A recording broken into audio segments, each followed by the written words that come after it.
Yeah, so as Chris said, I don't know whether you know me from my YouTube channel.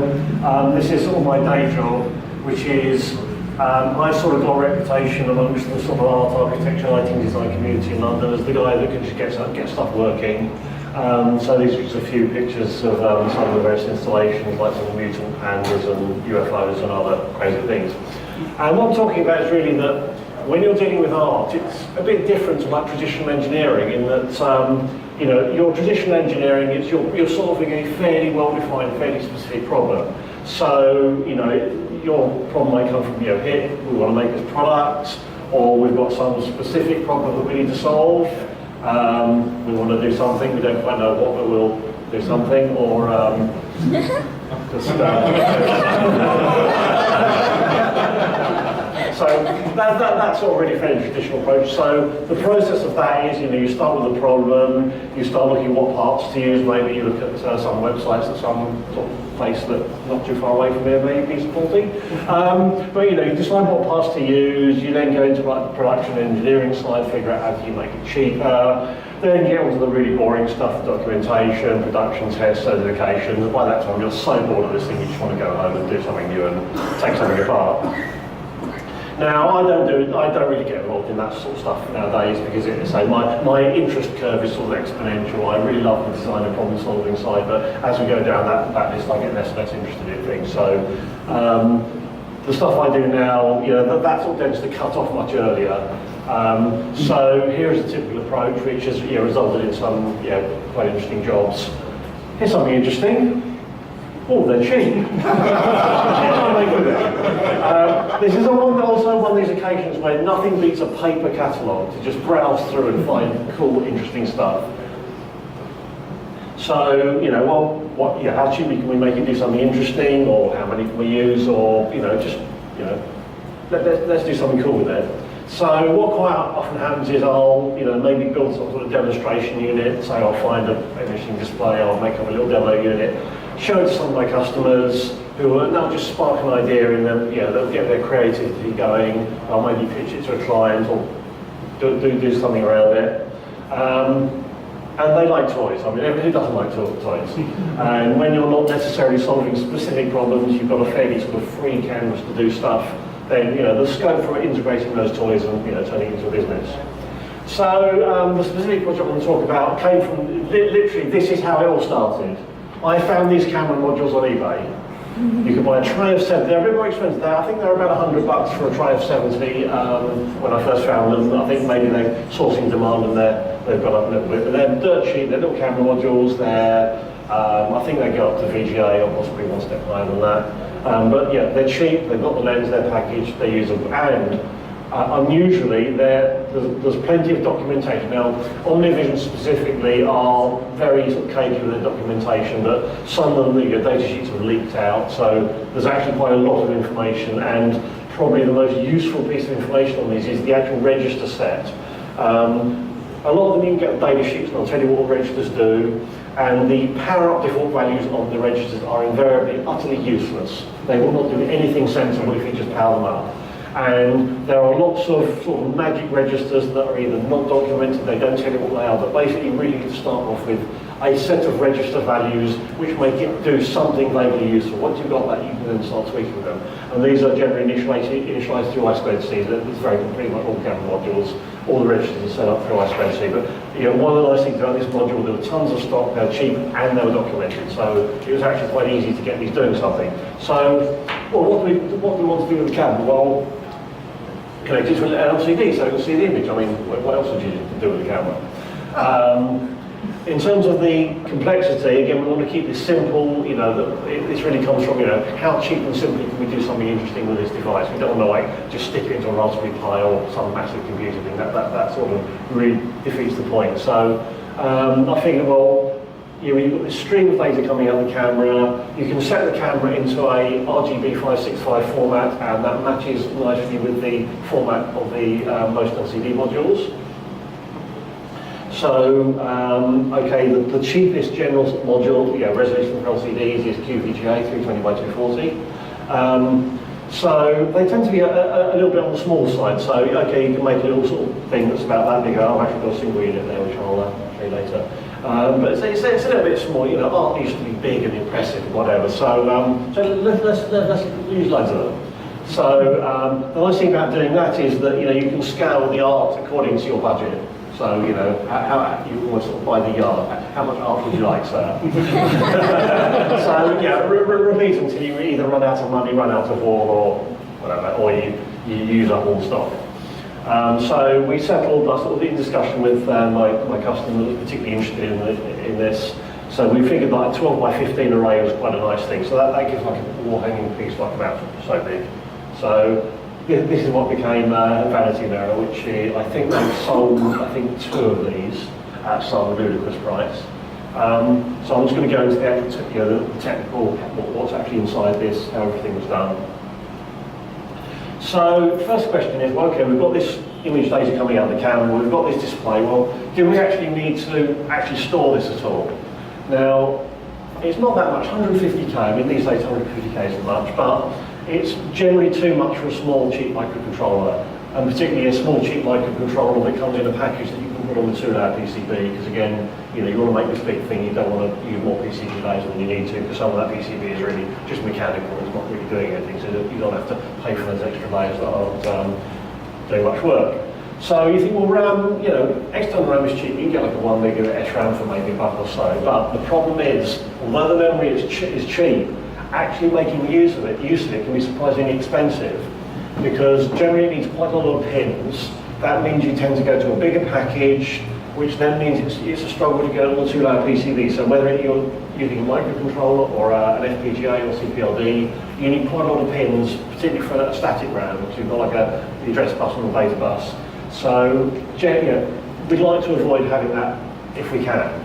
But the LCD module already has frame memory. It's the type of LCD module where you can just send commands, it will display that stuff and it stays displayed. So you already have a frame of memory in the LCD. So well, let's use that. Don't spend any more money on it. Use that memory, which is fine. There's a few little issues that I found when I was actually I had like a few different LCD modules I was playing with a few different control ICs. And it turns out that obviously most people use an LCD as a display, and not many people actually use the functionality to read the data back from that memory.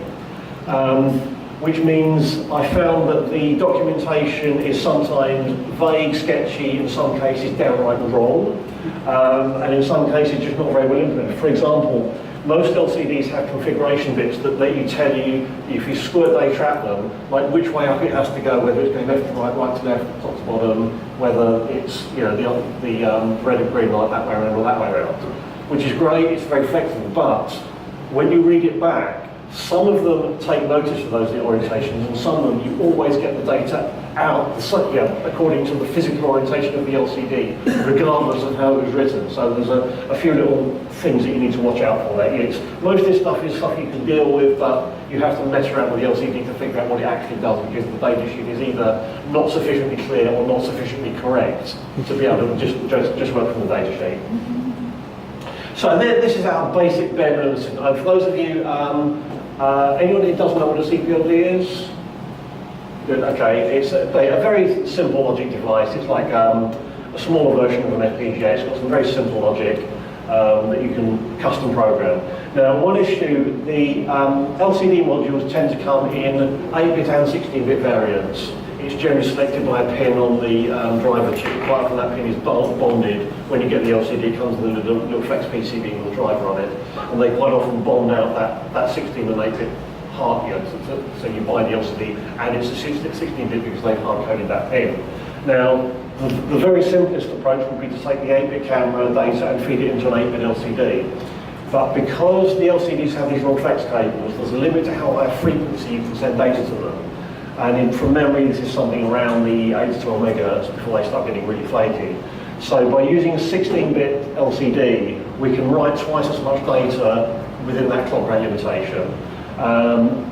This thing did work with 8 bits, but the frame rate was a little bit under, it was like sub 30 frames a second. And one of the things I wanted to do was to run the camera at a high resolution and then crop some more frame out of it. That wasn't actually possible with an 8-bit. Is this a bit too echo? Hearing some feedback. Is that okay? Yeah, sorry. So we use, there's not a lot of cost difference between the 8 and 16-bit LCDs. The only difference is they tend to come with a wider connector. So most of what the CPL doing is taking that 8-bit data, latching it so you get 2 bytes out of the camera for each pixel for your 16 bits of 5 bits red, 6 bits green, 5 bits blue data. And that's then clocked as a single pixel into the LCD. So this is our minimum system. So what we can do with this, we can have a live image, just continuously showing live image to the LCD. We can freeze the image because the LCD has the memory. We just stop sending data and it freezes the last image. And we can then, if we've got lots of them, we can actually tell it to freeze at different times. So instead of just capturing one image or one set of images, we can time stagger it. So we can do like bullet time type effects. We can do some motion capture, so if you're moving in front of it, each camera will capture a different part of that motion.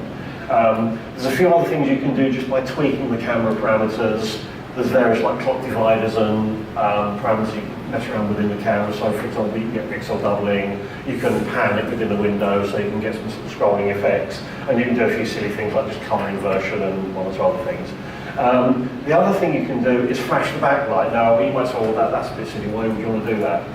That actually turns out to be really interesting because if you're displaying a live, continuously running image and you then suddenly freeze it, it's not necessarily immediately obvious that that's what you've done. So if, for example, you're trying to do a sequence image capture, if you just blink the backlight very briefly, it gives you that very sort of visual feedback that says, I've just taken that photo. So for example, if you're doing a long strip in a row, if you just sequentially freeze it, it's actually not that obvious, but if you give that backlight just that little blink, it makes it very obvious as to what you're actually doing. That's actually a very effective cue. Okay, that's handling the actual data flow. Now, we do also need some processing for a few things. One is to actually control all these things, because it's a bit boring having this thing just capturing data and displaying. You want to have some control over it. You might want to tell it when to capture the image, you want to do this image sequencing. The other thing you need to do is set up the camera I2C registers. There's generally quite a lot, like maybe 100 or so registers that you need to write to get it to do anything. So you need to be able to do that. There's a few little commands you need to send to the LCD to get the LCD out of power up mode, tell it which way around to display. Well, you can do that through the CPLD. But the main thing you can't really do in the CPLD is do this I2C initialization. So in principle, you could use like probably some like an 8-bit pick or something to do this if you want to literally squeeze the last penny out of it. But slightly more powerful processors aren't much more expensive. So one of my favourite families is the PIC 32MX1 series from Microchip. A number of reasons, mostly not actually related to the architecture. Things like you can get the same part in 4 different packages from a QFN, SSOP, an SO or a DIP. It's got quite a lot of RAM. You can get Microchip to pre-program them for not that much money, which can be really useful if you're using a lot of them. It's got a few quite nice features. You've got an internal oscillator, which is accurate enough to do UART communications, so you don't need a crystal. You've got 2 fast SPI ports. You've got DLA capability if you want to just swing data around quite quickly. It's got a pretty fast UART, so on a 48 MHz clock it would actually do up to 4 baud, which can be quite handy if you're, that's really for hauling the image data back. Once you've captured that image, you might want to put it back to your control PC, so you get a pretty decent speed out of it. So we handle image, this whole thing is controlled by Raspberry Pi. We can also output data from the PIC onto the LCD, so if we wanted to put a logo or just some colours or shapes on the LCD, we can do that. That's all something, I don't think they actually do that, but it's something that's pretty much free. The other useful thing it can do is it can program the CPLD. CPLDs are non-volatile devices, so you have to program them. And what's my train of thought? Yeah, so you need to program them. So to avoid, one thing that you can do is the microcontroller can do that for you. So you can actually, unlike an FPGA, the actual contents of the CPLD are quite small. So you can actually just embed that in your microcontroller source code and have the microcontroller program the CPLD over the JTAG interface. So that's one less thing you need to do in production. You program your micro activates some function of the CPLD that's actually put in there to determine whether it's programmed or not. And if it's not, it just updates it. It's one less thing you have to do. And the other thing, SPI flash memories are really cheap, so let's sling one of those on. So it means we can actually store some images locally. So we can capture an image, program it to the SPI flash. I can't remember, that takes, a few hundred milliseconds, and then we can go back to a live display, so we can store images locally, and then later we can then call up those images and display them. For example, if we want to capture a sequence of images and display them without having to stick it all through the RS485 interface. Again, that's something which I don't think we're actually using at the moment, but one thing that is handy, if you want to capture an image fairly quickly, it obviously takes quite a long time to download that 3 or 4 megabyte RS485 interface, so it means it allows you to capture the images fairly quickly, return to the live display, and then in the background you can then start putting that either putting that data back over RS485 or just keep capturing them into memory and then download them later at your leisure. Because obviously you've got 180 images, that's quite, even at QVGA, that's quite a lot of data. So you can keep your thing doing something interesting while you're actually sort of taking all this data back and doing something with it in the background. And say SPI flashes, they're stupidly cheap. You can get 4 megabit SPI flashes are about 38 cents from Spansion, so it's almost stupid not to put one on there. Again, I'm not sure if they're actually using this at the moment, but it is there to be used if they want to. Communications, obviously you want these things to talk to back to base. RS485 is my go-to communications protocol because it's simple, it's cheap, it's robust. On this, this is sort of an arrangement about that big, so 4 megabaud, totally reliable, it just works.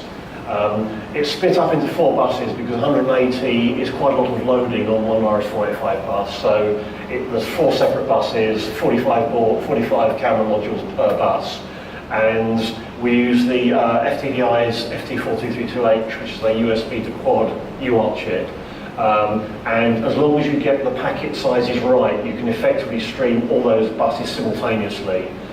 So we can read back the image every image from all 180 under 30 seconds. The other thing we can do, obviously what you might want to do is some interesting effects by having lots of these things doing different things at various times.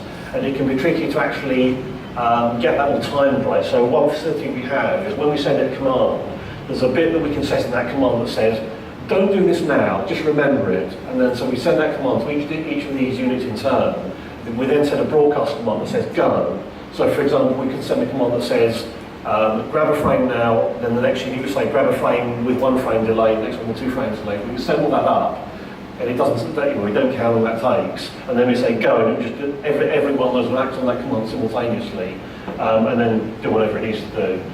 So again, that's a very simple thing in software, but it's actually very powerful in what it allows you to do. Now, each of these units has its individual ID, because obviously we want to be able to talk to each one individually. So the question is, how do you assign the IDs? Again, this is a production issue. And what we do, one of the things we can do with this camera is we can read the auto level control, which basically gives a figure that says roughly how much light is coming into this camera. So we've got an address ID assignment mode, which is like a factory programming thing, where we say, there's a command that says, if you can see light now, you're address number 3. And if you see that, give me a reply. So our programming process is to set these things up in a slightly dark room, run an automatic thing that starts at address 1, and we take a torch or a flashlight for the American guys. You shine it at the camera, the screen changes colours when it's done it. The system that's doing it sees that and it goes on to the next screen. So literally, all you do is stand and go, boink, boink, boink, boink, once in turn, the screen changes, and that's all your 180 IDs programmed in about a minute. It works really nicely.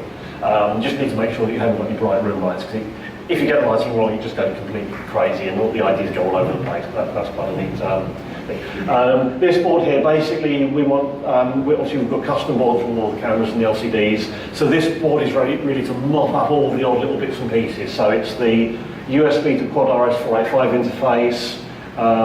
These are flat flex, I'll go to the interconnect in a second, but it also, this thing runs off a 24 volt supply. It also produces 5 volts from the Raspberry Pi, so literally the system is all the camera boards, this board and the Raspberry Pi, no extra mains adapters or other messy things. So it's a nice, neat, ready to go system. So the CPLD, let's say these are pretty old tech, these are like 20-year-old technology, but if you want just some really simple logic functions, they're nice, and they have advantages over FPGAs. For very simple functionality, they're a bit cheaper.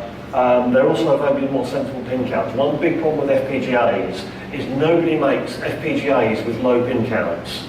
And the reason that's a problem is that if you want to do it on a 2-layer board, you know, you end up using a huge amount of space.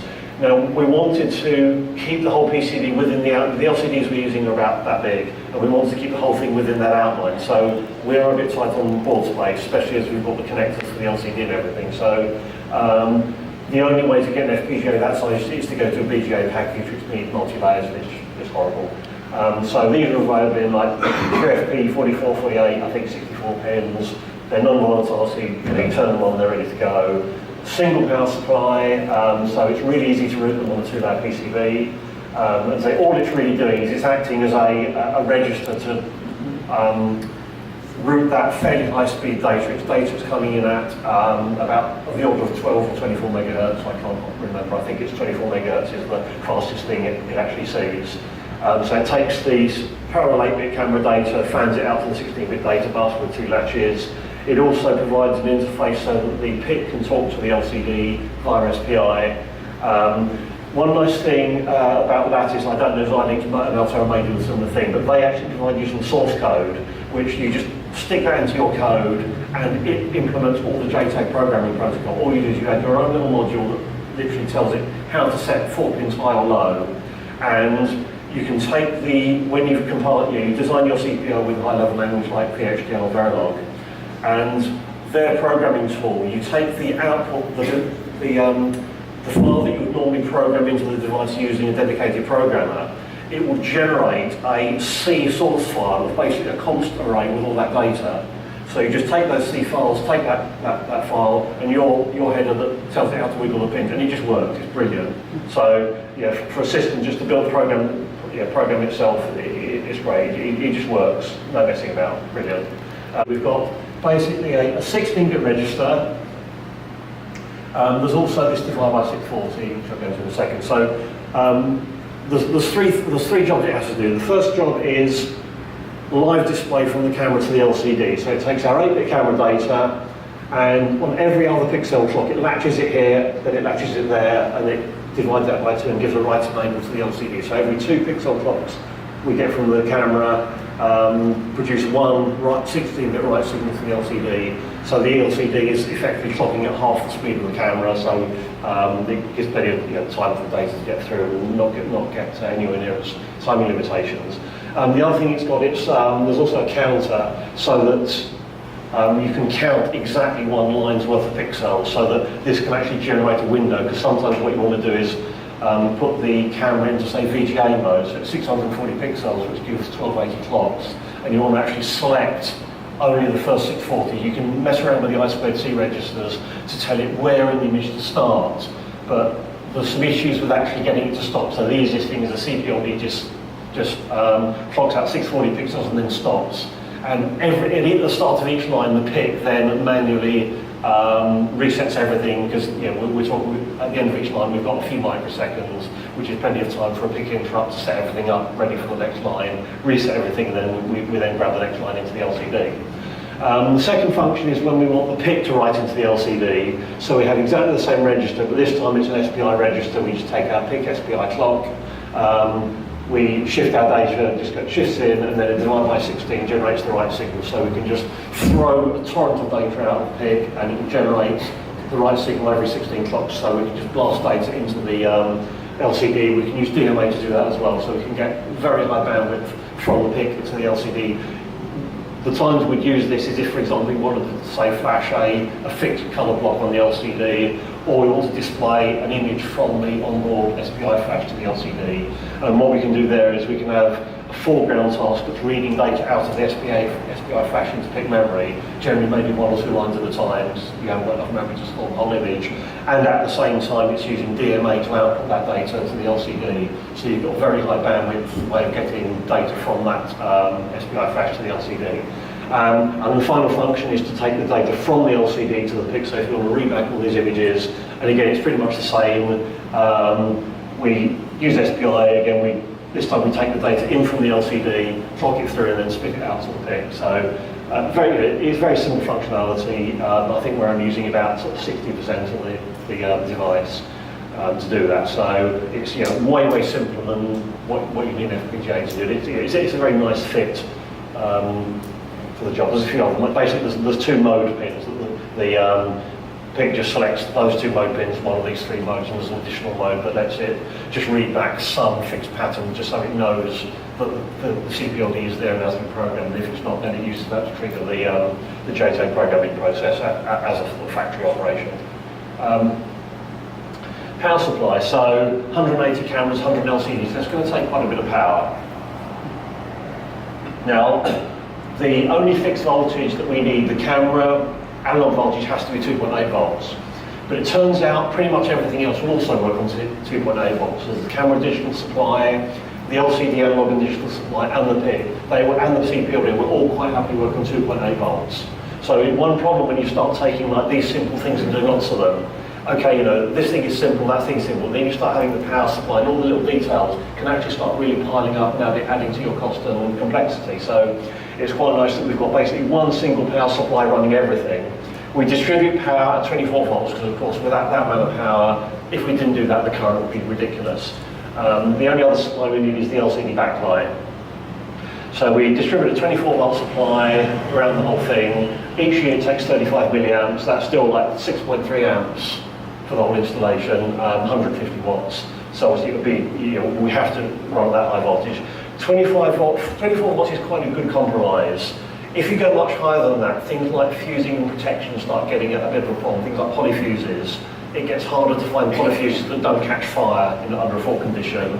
And also things like ceramic capacitors get a lot more expensive. You get much smaller choice of DC to DC converters. So 24 volts is often a very nice midpoint compromise between efficiency, keeping the current low, and not getting into like high voltage problems. Certainly once you get up to 48 volts, it's a high current 48 volt supply is actually not that different from an arc welder. So you've got to be a bit careful, they get a bit scary. So for regulators, this company called Alpha and Omega Semiconductors that DigiKey distribute, they do lots and lots of really nice, really cheap power conversion products. If you're looking for a cheap DC-DC converter, just check out that range. So 40 cents, this little SOT 23.6 butt regulator, and it will go up to I think 30 volts on the input, which is quite nice. And we're using the same device for another of the same device, not the same physical device, but another part, so the same part for the backlight supply, and that's actually being used in constant current mode. So instead of feeding back the voltage, which you normally do on a voltage regulator, we just take the LED backlight, feed it through a current sensor resistor, and then feed that back to the regulator, and that gives us a constant current supply for our backlight. The power supply, because we want this thing to be a nice thin hand on the wall thing. One problem with power supplies is as they increase in power, the form factor, they get bigger in all dimensions. The other issue is that for something like this, we really don't want a fan. And fans, once you get over about 150 watts, small power supplies tend to come with fans on, which you don't want. So we found these quite nice ones. These are from CUI, and they're actually designed to be base plate cool, because we've got this hang on the wall thing, so it's a great big chunk of aluminium, beautiful heat sink. So we actually use two of these in series to get a really nice slim mains power supply for this whole thing. Because again, yeah, you don't want this like super expensive. I mean, we're talking something well into 5 figures of end user price tag here, so you don't want some horrible plastic mains brick hanging out the bottom of it. You've got to do these things nicely. So this is the actual camera and LCD board, obviously the rear side, so we've got the camera plugged on there facing forward. There was a clip that went over here. I think they actually ended up using a 3D printed clip for that. If I just flip forward a second, so yeah, so we've got the LCD connector. Unfortunately, obviously the LCD sort of connector, the flex comes through this slot and plugs in here, and obviously because the flex on the LCD is a very fixed size, the position of this connector is pretty much fixed. There's not much we can do about it. And we were very, very close to where the camera had to go. And in fact, ideally, this connector should have been a bit further down to keep this camera flex straight. But we had to move it up a little bit, so there's actually a little kink in that flex, which is why we actually had to use a bracket to clamp the camera down, just to stop the flex pushing it off the board, which is a bit of annoying, but you know, these things happen. So we've got the PIC, CPLD, flash memory, 2 power supplies, RS485 interface. So yeah, that board is like about that, because I've got a single, let me just grab that while I think about it so I can show you. This is our basic module of 1 camera plus 1 screen. Let's just take this out here. So if we pass this around. This is one I just chopped it off. So we'll pass that around. This is actual board layout, so it's 2 layers, and most of it's ground plane. I spent many years designing single layer boards, so I've got pretty good at doing sort of almost single layer boards, but it means you've got a nice solid ground plane, and this is why you don't want BGA packages and 100 things with lots and lots of power supplies. Keep it nice and simple. 2 layers, keep the PCB as cheap as possible. And these are built up into these modules. This is one of the physical boards in the unit. It's basically a set of 9, and it's pretty much a copy and replace job. Plus, there's routing to actually route the RS485 within this board. So each of these boards only needs 1 cable in and 1 cable out. There's a few extra connectors fitted. This is what on the prototype, so we just there's a few extra we put just to allow some flexibility on testing and put the cables where it's most convenient. But it only actually needs 1 in and 1 out connector. But obviously the boards are the same, so we have the options here. There wasn't any point in actually taking that off. We just don't populate them. So board interconnect. Now we use flat flex cables. Now there's quite a number of times where I've come across an interconnect issue, and the answer has been flat flex connectors. You can buy them off the shelf in standard lengths. Samtec will do you custom length with no minimum order quantity. So if you want a flat flex cable that long, you can buy one from Samtec, and it's not stupidly expensive. The only constraint is they only do multiples of 5-way, so it has to be like a 5, 10, 15 way, and 1 or 0.5 mil pitch. But that's very useful to note. Otherwise, if you look at custom flat flex, people tend to ask you, well, how many thousand do you want? So they make them huge, great wide things and then slice them up later. The connectors are cheap, so it's this type of connector. You stick it in and clamp it down. It's nice and low profile. One advantage, which is not relevant to this specific one, but it has been in other things I've done, it's the only type of interconnect where the hole that you pass the cable through needs to be no bigger than the cable. Anything else, you've got some sort of connector on a cable, the hole needs to be big enough to get that connector through. So if you want to keep things like really small and neat, again, SSC works really nicely for that. So very low profile, you can fold them. You need to be a little bit careful. Well, I wouldn't advise plugging them in under power, because the connectors are not designed to deal with like the spark when you disconnect your 24-volt supply.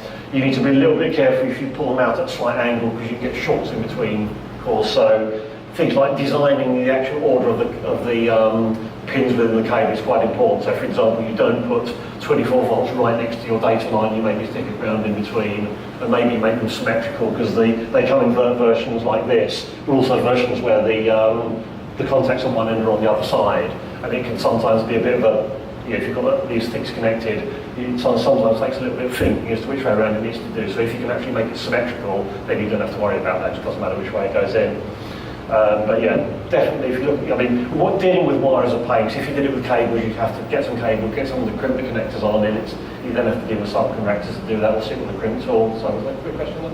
Yeah, what's the current limitation on the FSC? Surprisingly good. The 1mm ones, I think it's something of the order of 1 amp per core. So it's more than you'd imagine, because it's actually, the actual copper is quite thick. And obviously again, you just multiply up the cores. But no, that it's actually more than you'd imagine. It's somewhere between 1 and 2 amps from memory. Again, the different connectors sometimes have different specs, but it is generally specified in the data sheet for the connector, certainly. So, yeah. Everything I do with RS485, I put protection in. Most RS485 drivers are protected up to typically plus 12, minus 7 volts. But above that, they're quite easy to smoke.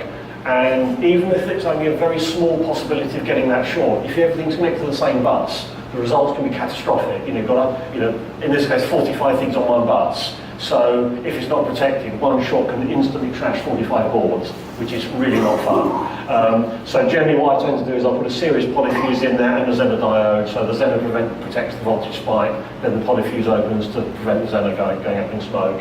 So that will quite happily withstand a short to 24 volts. And I just do that on anything I do with RS485, because it's just, it's stupid not to. Is it the speed of the Zener versus the polyfuse? Or No, basically the Zener is what's giving you protection. So if you just put the Zener in, say you typically maybe a 6-volt Zener, if you then connect the 24 volts to that 6-volt Zener, it's not going to last very long before it unsolders itself.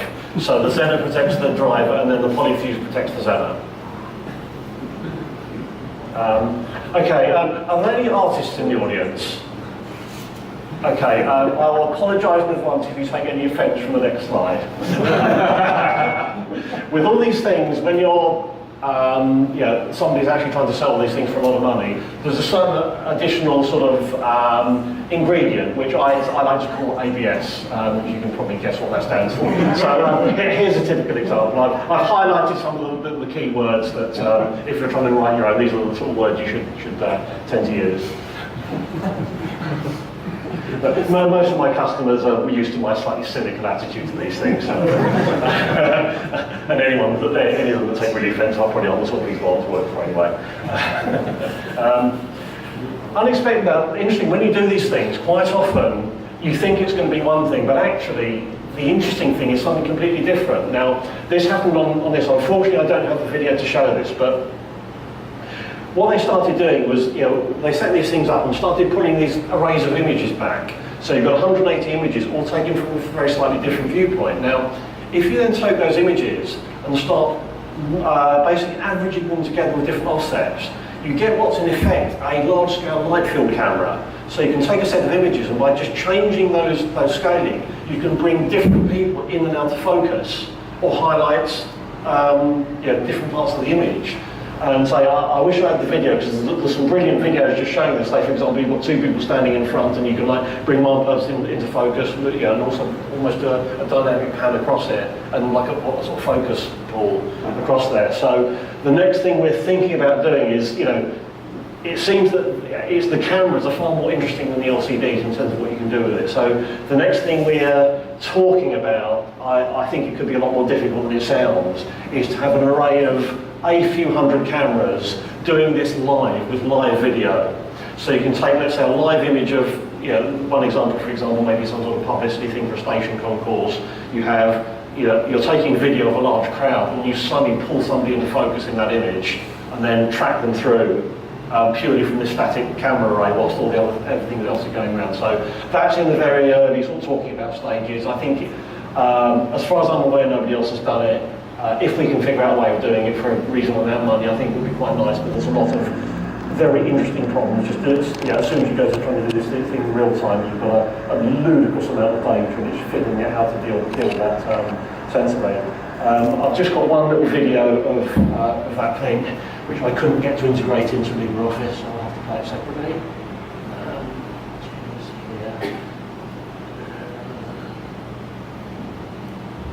Gives a rough idea of the sort of user experience.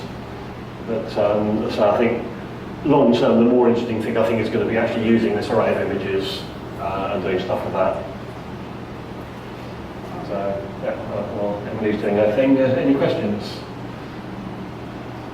I think we're just captivated by this. Do you use the V-Sync and H-Sync signals from the camera at any point? Yes, purely just to determine when to start capture. So I'm trying to remember if we use both. I think we only use V-Sync. Again, this is a while ago, but yeah, I mean, the V-Sync tells us when the frame's starting. The H-Sync will tell. I think yeah, we generate an interrupt on H-Sync.